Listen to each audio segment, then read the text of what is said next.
20 साल बाद रॉबिन चौधरी फिर से लौट आया था, उस जगह पर जिसका नाम सुनकर आज भी लोग डर जाते हैं, रत्ना भवन। एक ऐसी हवेली जहां सूरज ढलने के बाद कोई रुकने की हिम्मत नहीं करता।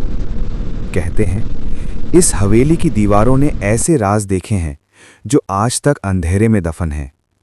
लेकिन रॉबिन के लिए ये सिर्फ एक हवेली नहीं थी, यही वो जगह थी जहां उसका बचपन बीता था, और यहीं से एक रात सब कुछ बदल गया था।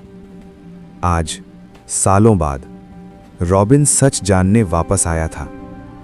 जैसे ही उसने जंग लगा गेट खोला, ठंडी हवा का झोंका उसके चेहरे से टकराया।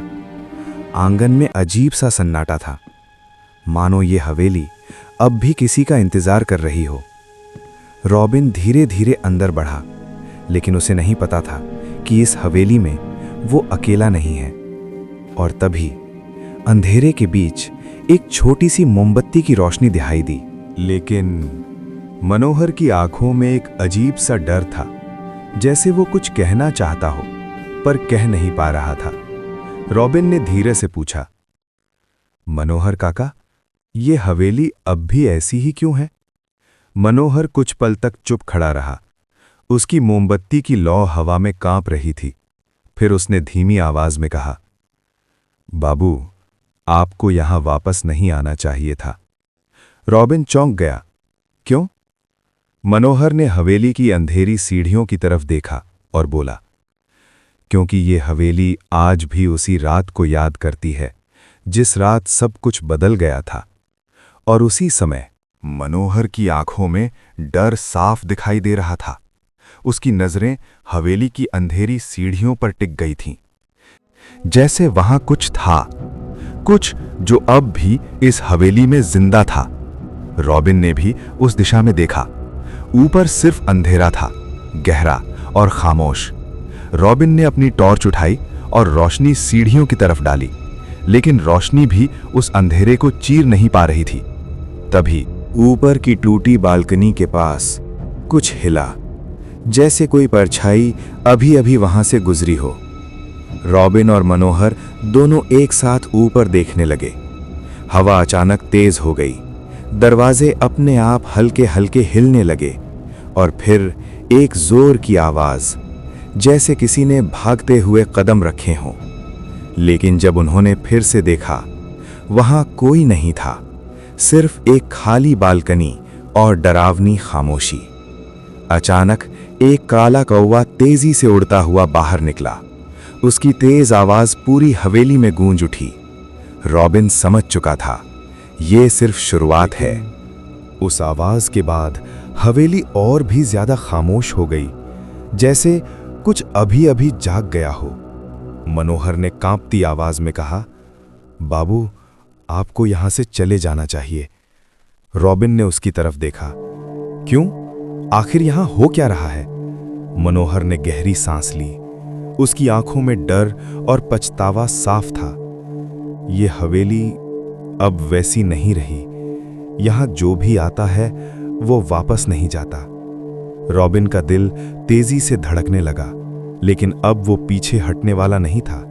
मैं सच जाने बिना नहीं जाऊंगा, उसने दृढ़ आवाज में कहा। अचानक ऊपर से फिर एक हल्की सी आवाज आई, इस बार जैसे कोई धीरे धीरे चल रहा हो। रॉबिन ने टॉर्च को कसकर पकड़ा और सीढ़ियों की तरफ बढ़ने लगा। मनोहर चिल्लाया, नहीं बाबू, ऊपर मत जाइए। लेकिन रॉबिन रुकने वाला नहीं था।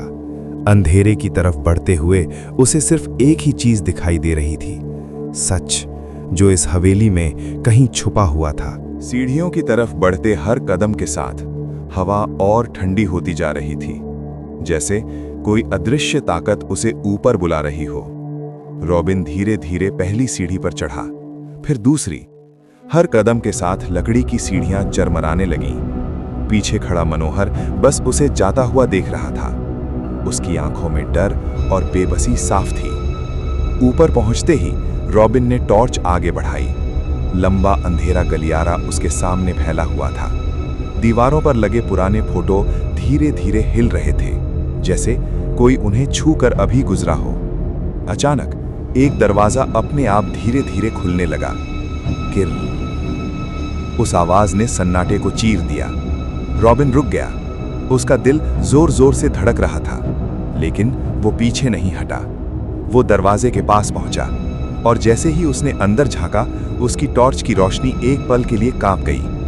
अंदर कुछ था, कुछ जो अंधेरे में छुपा हुआ था। और फिर एक धीमी, डरावनी हंसी। पूरा गलियारा उस आवाज से गूंज उठा। की कर्कश आवाज अब भी हवेली की दीवारों से टकरा रही थी। कुछ पल के लिए सब कुछ थम सा गया। न हवा की आवाज, न किसी कदम, सिर्फ खामोशी। रॉबिन ने धीरे से अपनी टॉर्च नीचे की, लेकिन उसके दिल की धड़कन तेज होती जा रही थी। उसे साफ महसूस हो रहा था कि कोई उसे देख रहा। मनोहर अचानक पीछे हट गया। उसकी आंखों में अब डर नहीं। बाबू, यहां से, उसने कांपती आवाज में कहा। यह जगह ठीक नहीं है। लेकिन रॉबिन अब रुकने वाला नहीं। सालों से दबे हुए सवाल आज उसके सामने खड़े थे। नहीं मनोहर काका, सच जाने यहां से नहीं जाऊंगा। इतना कहते ही फिर एक आवाज आई, इस बार और भी करीब, जैसे कोई सीढ़ियों से नीचे उतर रहा हो। धीरे, एक एक कदम, टक टक टक। रॉबिन और मनोहर दोनों जम गए। टॉर्च की रोशनी सीढ़ियों पर टिक गई, लेकिन वहां कोई नहीं था। फिर भी कदमों की आवाज लगातार बढ़ती जा रही थी। वो आवाज ठीक उनके सामने आकर रुक गई।